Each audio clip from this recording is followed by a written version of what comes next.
माँ और बेटे का अजीब मुकदमा, जिसे सुनकर जज साहब समेत सब रोने लगे।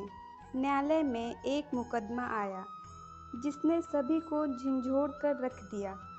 अदालतों में प्रॉपर्टी विवाद व अन्य पारिवारिक विवाद के केस आते ही रहते हैं, मगर ये माँ का मामला बहुत ही अलग था। एक 75 साल के बूढ़े व्यक्ति ने अपने 80 साल के बूढ़े भाई पर मुकदमा किया था। मुकदमा यह था कि मेरा 80 साल का बड़ा भाई जो बूढ़ा हो चला है, इसलिए वह खुद अपना ठीक से ख्याल भी नहीं रख सकता, मगर ये मना करने पर भी वह हमारी 100 साल की माँ की देखभाल कर रहा है। मैं अभी ठीक हूँ, इसलिए अब मुझे माँ की सेवा करने का मौका दिया जाए और माँ को मुझे सौंप दिया जाए। जहाँ सबका दिमाग घूम गया और मुकदमा भी चर्चा में आ गया। जज साहब ने दोनों भाइयों को समझाने की कोशिश की कि आप लोग 15-15 दिन अपनी माँ को रख लो, मगर कोई भी टस से मस नहीं हुआ। बड़े भाई का कहना था कि मैं अपने स्वर्ग को खुद से दूर नहीं होने दूंगा। अगर माँ कह दे कि उसको मेरे पास कोई परेशानी है या मैं उसकी देखभाल ठीक से नहीं करता, तो अवश्य छोटे भाई को दे दूंगा।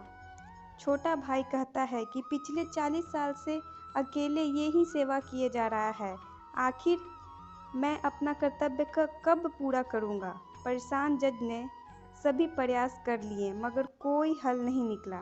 आखिर उन्होंने माँ की राय जानने के लिए उनको बुलाया और पूछा कि वह किसके साथ रहना चाहती हैं। माँ कुछ 30 किलो के बेहद कमज़ोर सी औरत थीं और बड़ी मुश्किल से व्हीलचेयर पर आई थी। उसने दुखी दिल से कहा, मेरे लिए मेरी दोनों संतान बराबर है। मैं किसी एक के पक्ष में फैसला सुनाकर दूसरे का दिल नहीं दुखा सकती। आप जज साहब हैं, निर्णय करना आपका काम है। जो आपका निर्णय होगा मैं उसको ही मान लूँगी। आखिर जज साहब ने भारी मन से निर्णय दिया कि यह अदालत छोटे भाई की भावनाओं से सहमत है कि बड़ा भाई वाकई बूढ़ा और कमज़ोर है। ऐसे में माँ की सेवा की जिम्मेदारी छोटे भाई को दे दी जाती है। फैसला सुनकर बड़ा भाई जोर जोर से रोने लगा कि इस बुढ़ापे ने मेरे स्वर्ग को मुझसे छीन लिया। अदालत में जज साहब समेत सभी लोग रोने लगे। दोस्तों, ये एक सच्ची कहानी है। इस मुकदमा से हमें बहुत कुछ सीखने को मिलता है और जो लोग अपने माता पिता को ओल्ड एज होम में छोड़ देते हैं, उनके लिए बहुत ही शर्म की बात है और उन्हें इस केस से सीखना चाहिए। Thank you.